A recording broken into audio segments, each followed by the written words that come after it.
از همه کاری بد نورالله جان زنا است. زنا آدم به فقر میاره، به عزت میکنه، به آبرو میکنه، پشت پسی در میکنه.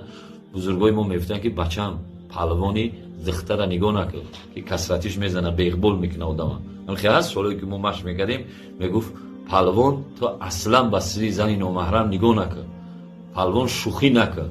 پهلوان اینقدر چی بود که حتی همین گوشتینگیرو را چیزا را دورایی که یکای سیمومی نو مشق میکردن همی را میبردن در که شاگردا را درس میدادن، میگفتن که همین زنکا خط ارتباط نکنن، خونران میرفتن در یک کو پشت چی میکردن که عزت زنا را خداوند تبارک و تعالی گفته شما نزدیک زنا نشید، کاری بده.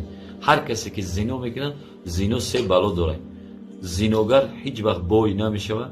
از زناگر همه نورالله جان میترسن، اکد میترسن که این بدبخت اینقدر حرامه شاید زنی مرا به چشم بر نگاه کنه. خونه جورت میره، جورت میترسه. مردم بدونن که تا همین خیلی با قول معروف همین خیلی زنکه بازی همه ایت عیب میگیرن. همه ایت چی میشه که خدا نشانت میگه که بسیار آدمی چیه.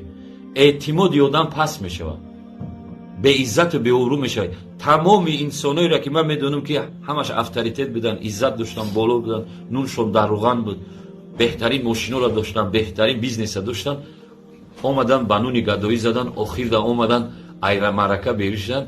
وقتی زندگیشون انالیز میکنی زنا زیاد کرد. هم خیاسته زنا با یک بدبختی دیگه داره که آدم جوان مرگ میبره. آدمی که زنا میکنه یوش میبره، ایاد نمیبره، برکت نداره.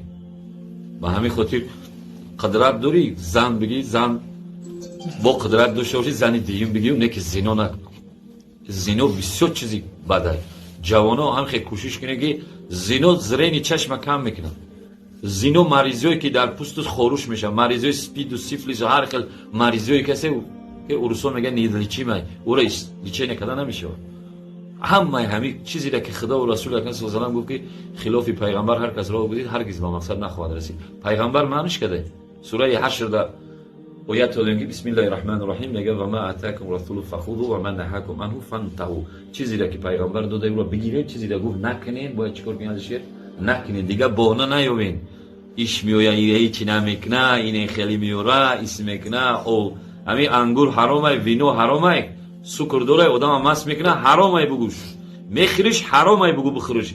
ای اوی انگور ای اوی نمیچه هیچ نمیکنه و همین چیزی حلال حرام گفتن کافر میشود. چیزی حرام حلال بگویی بگو همین بدبخت حرامه، همین بدبخت خدا دعا کنیم همین ما دور کنه خدا ما را.